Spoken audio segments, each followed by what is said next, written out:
Bismillahirrahmanirrahim. Assalamualaikum murid-murid. Alhamdulillah, bagi pelajaran amali agama pada kali ini, cikgu akan menyambung lagi tajuk pelajaran yang lepas, yang mana pada pelajaran yang lepas, cikgu sudah menerangkan kepada kamu tentang tajuk solat sunat rawatib. Cikgu ringkaskan sedikit tentang pelajaran yang lepas, yang mana cikgu sudah menerangkan kepada kamu tentang pengertian solat sunat rawatib. Yang mana solat sunat rawatib itu ialah sembahyang sunat 2 rakaat yang dilakukan sebelum dan selepas sembahyang fardu. Jadi pada kali ini cikgu akan sambung lagi pelajaran yang lepas satu, iaitu mengenai dengan niatnya. Niat solat sunat rawatib. Jadi apa yang cikgu harapkan murid-murid sila buka kitab amali agama darjah 4 di dalam muka surat 27. Jadi cikgu minta kepada semua untuk sila ambil perhatian dan dengarkan apa yang akan cikgu jelaskan. Kemudian ikutkan apa yang akan cikgu baca tentang niat solat sunat rawatib. Baik. Niat solat sunat rawatib.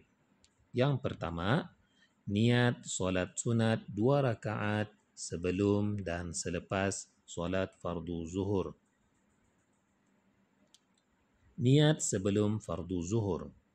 Usalli sunnat az-zuhri rak'ataini qabliyatan lillahi ta'ala. Artinya, sahaja aku sembahyang sunat sebelum zuhur 2 rakaat kerana Allah Ta'ala. Kemudian, niat selepas fardu zuhur. Usalli sunnat az-zuhri rak'ataini ba'diyatan lillahi ta'ala. Artinya, sahaja aku sembahyang sunat selepas zuhur 2 rakaat kerana Allah Ta'ala. Baik, sebelum cikgu meneruskan lagi isi pelajaran pada kali ini, cikgu akan menerangkan sedikit perbezaan kalau niat sebelum dan selepas sembahyang. Okay, kalau niat sebelum, macam contohnya Aniah, kalau niat sebelum fardu zuhur ni, kalau kamu baca, kamu lihat di antara niat selepas fardu zuhur itu, perbezaannya ialah perkataan qabliyatan dan ba'diyatan. Itu perbezaannya. Jadi kalau sebelum sembahyang fardu, kamu mengerjakan solat sunat rawatib itu, hendaklah kamu sebutkan perkataan qabliyatan ini, yang bermaksud sebelum. Kalau selepas sembahyang fardu, kamu lakukan solat sunat rawatib, jadi kalau selepas, hendaklah kamu tambah perkataan ba'diyatan. Itu perbezaannya. Qabliyatan artinya sebelum, ba'diyatan artinya selepas. Jadi ingat itu adalah perbezaannya. Kalau sebelum sebut qabliyatan, kalau selepas sebutkan ba'diyatan. Baik, cikgu teruskan kepada muka surat yang ke-28, iaitu yang kedua, niat solat sunat sebelum dan selepas solat fardu maghrib. Niat sebelum fardu maghrib. Usalli sunnatal maghribi rak'ataini qabliyatan lillahi ta'ala. Artinya, sahaja aku sembahyang sunat sebelum maghrib 2 rakaat kerana Allah Ta'ala. Kemudian, niat selepas fardu maghrib. Usalli sunnatal maghribi rak'ataini ba'diyatan lillahi ta'ala. Artinya, sahaja aku sembahyang sunat selepas maghrib 2 rakaat kerana Allah Ta'ala. Jadi, sama juga macam tadi niat solat sunat rawatib sembahyang fardu zuhur. Yang mana Kalau sebelum ditambah qabliyatan, dan kalau selepas ditambah ba'diyatan. Baik, cikgu teruskan kepada muka surat yang ke-29, iaitu yang ketiga, niat solat sunat sebelum dan selepas solat fardu Isya. Niatnya, niat sebelum fardu Isya. Usalli sunnatal Isya'i rak'ataini qabliyatan lillahi ta'ala.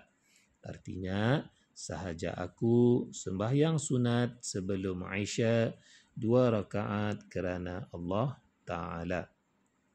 Kemudian, niat selepas fardu Isya. Usalli sunnatal Isya'i rak'ataini ba'diyatan lillahi ta'ala. Sahaja aku sembahyang sunat selepas Isya 2 rakaat kerana Allah Ta'ala. Baik, cikgu akan teruskan lagi dalam muka surat yang ke-30, iaitu yang keempat, niat solat sunat sebelum dan selepas solat fardu Jumaat. Baik, niat sebelum fardu Jumaat. Usalli sunnatal jumu'ati rak'ataini qabliyatan lillahi ta'ala. Artinya, sahaja aku sembahyang sunat sebelum Jumaat 2 rakaat kerana Allah Ta'ala. Kemudian, niat selepas fardu Jumaat. Usalli sunnatal jumu'ati rak'ataini ba'diyatan lillahi ta'ala.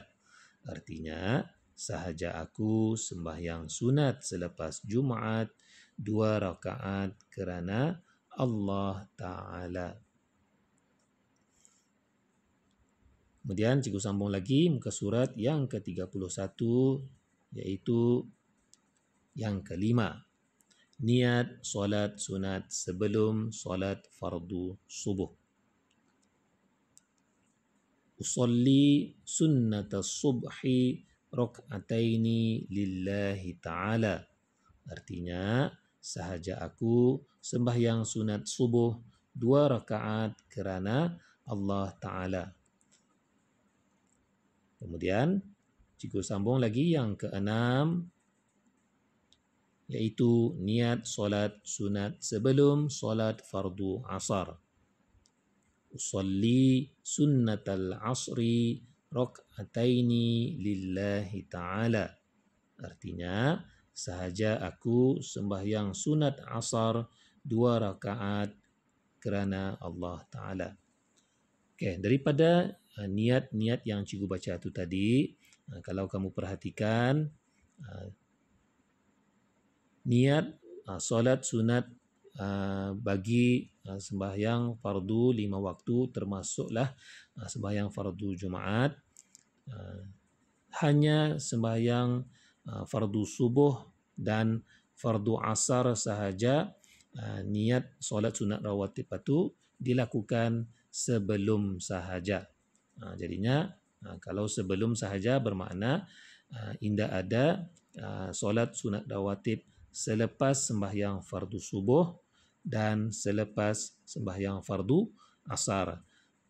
Maka kalau tidak ada sebelum dan maksud cikgu tu kalau tidak ada selepas, hanya sebelum sahaja, maka niatnya indah payah ditambah qabliyatan maupun ba'diyatan. Walaupun sebenarnya niat solat sunat rawatib sebelum solat fardu subuh itu ada, tidak payah ditambah qabliyatan.